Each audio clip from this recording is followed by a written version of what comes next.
Now, before we begin, there is one more thing that is really important to talk about when it comes to this topic. In fact, it's the whole point as to why this video, as well as the Furries and NSFW video, exists at all. The topic itself is worth discussing, and here's why. As much as FurCons can feel like a huge private hangout with friends, because sometimes it really can feel that way, the reality is, this isn't a private space. Most conventions take place in public hotels, convention centers, and busy city areas. That means we are sharing those spaces with hotel staff, other guests, families on holidays, tourists, and people who have no idea what a furry convention even is. Because as much as we have grown over the years, there are still plenty of people that don't even know we're a thing. When we attend a con, we're not just there as individuals, we're representing the fandom as a whole, and with that comes a bit of responsibility. And I know that that is a bit of an unfair thing to put on your average furry, being a representation, but unfortunately that is simply just how things are.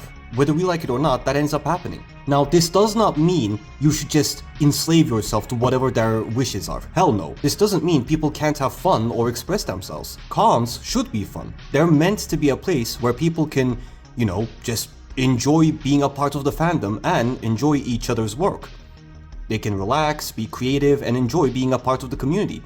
But it does mean that we need to remember that we're in a shared public space and not a private house party. Responsibility in conventions is very simple. It's not as complicated as it may sound. Be respectful to the hotel goers and convention rules. Be polite to staff and other guests. Keep public behavior appropriate for the setting, and remember that how we act will shape the fandom in terms of how it is seen. As I myself had said in a pretty old video, hug them in the streets, fuck them in the sheets, rather than the other way around.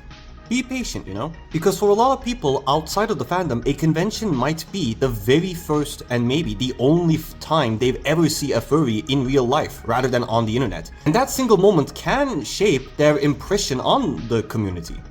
So this isn't about restricting fun or being the fun police. It's about protecting the events that we love while making sure that the conventions can keep happening and keep growing for next years to come.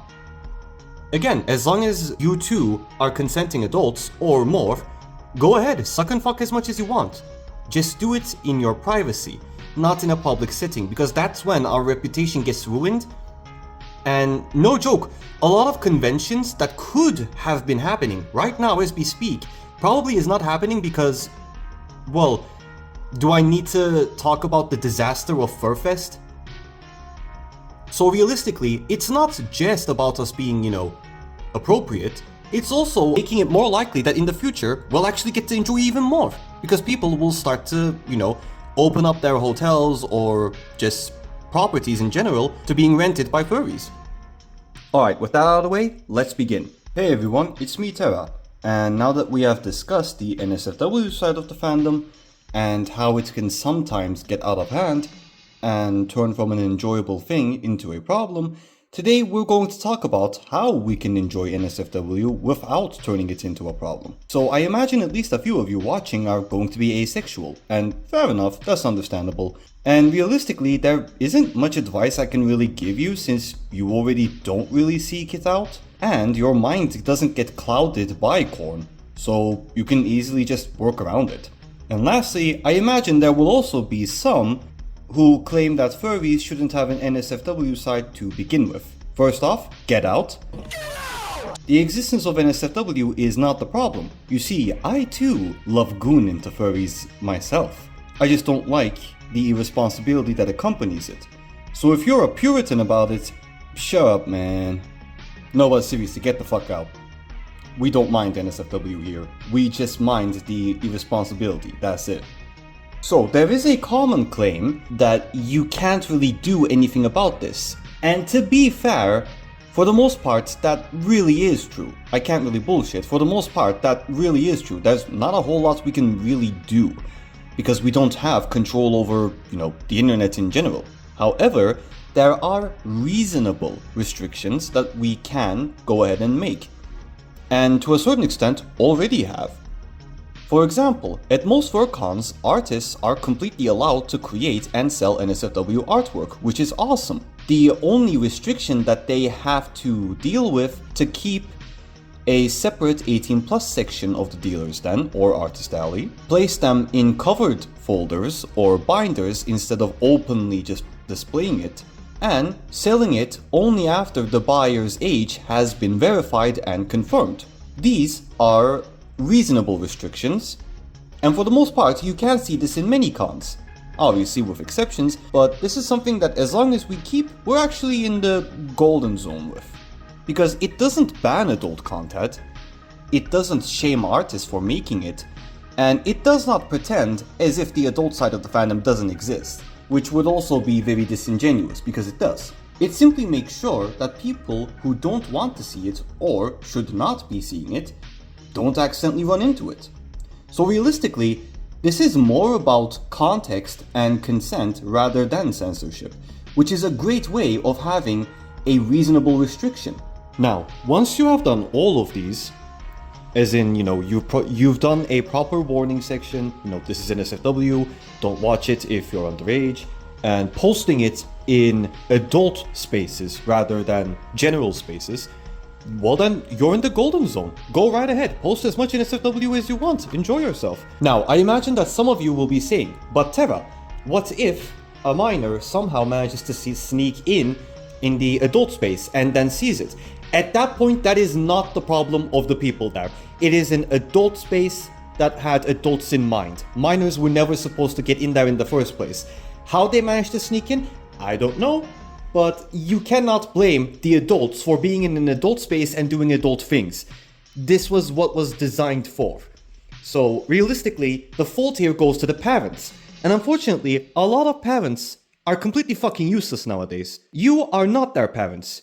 You did what fell upon you to do, which is put an NSFW warning and post it in an adult space rather than a general one. That's what fell upon you as the responsible one, and you fulfilled it.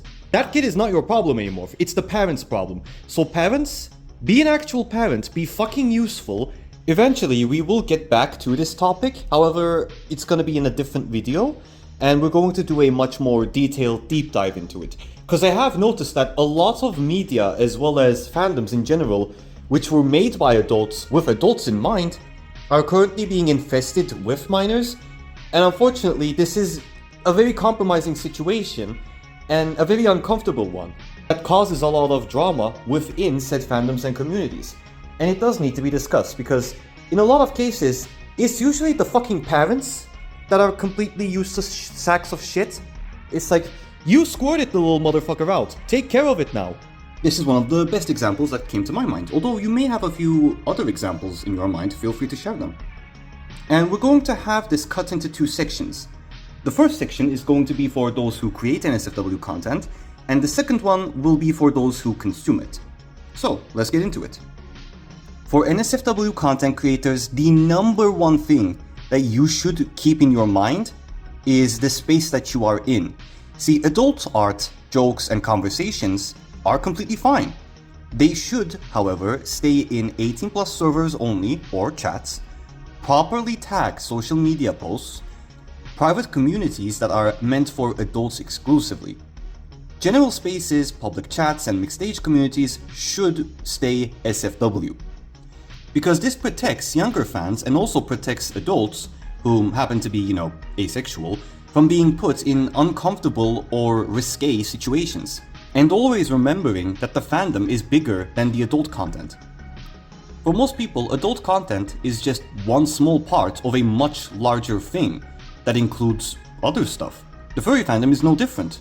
Next up, public behavior. Now this is something that does get overblown a lot because here's the thing. For the most part, most people have more than 2 functioning brain cells, and as such, they understand that when you're in public, the rules are different. Even in adult-leaning spaces, again, like conventions, there are still rules about public behavior and respect. And sometimes they're not even from the con, but it's just social rules. Things that we as people agree upon as an unwritten rule of some kind. For some people, unwritten rules are a bit tricky, but over time, they will learn. Enjoying adult content responsibly simply means understanding the difference between private and public, online versus real world, personal interests versus community comfort. Once you are a part of a community, that means you have to start thinking about how your behavior will affect the rest of the community. Granted, you are not a leader of the community. The furry fandom does not have a centralized authority figure. Thank God it doesn't, because that would go very bad very quickly. But for the most part, we are our own masters, and we do have to be careful about this. At the end of the day, enjoying the adult side responsibly just means being respectful, understanding boundaries, remembering that context matters, and having fun. Outside of this, most NSFW content creators already know the rest of it.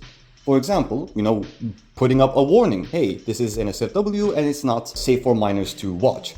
Like, most NSF content creators will include that anyways, so that one is not really necessary for me to go over.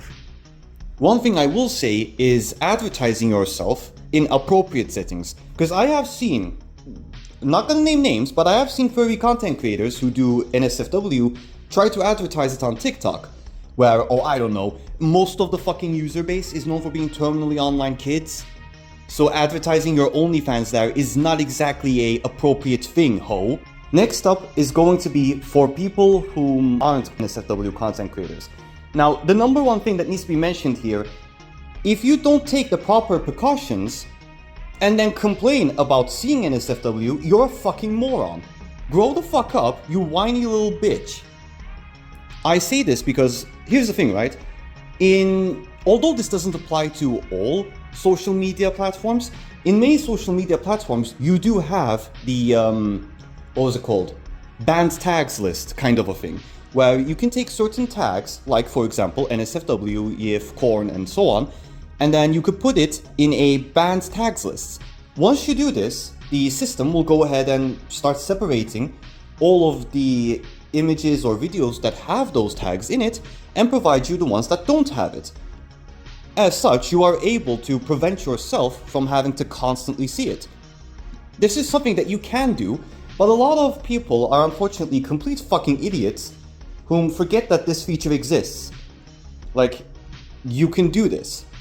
But also, understand that there are some types of kinks and fetishes that you will not understand and you will not enjoy, which is fine.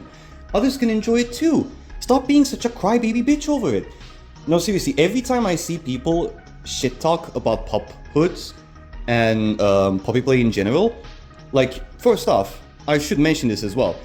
I myself don't find puppies that, interesting, let's call it. I find it a bit odd, I find it a little weird and uncomfortable, but to start treating them like they're the spawn of the devil, like, my man, grow the fuck up. They like something that you don't, is fine. They're not hurting anyone. Calm down. Now granted, this does deserve a video of its own that eventually I'll get to doing, but for the most part, that is something that you need to do. But yeah, once you learn how to ban certain tags, the next best thing you can do is just be fucking conscientious. If you see YIF and you don't enjoy it, just fucking click off, man. I mean, there's not much else I can tell you. You have free will, use it. But yeah, that's about it for the furries and NSFW discussions that I had in mind.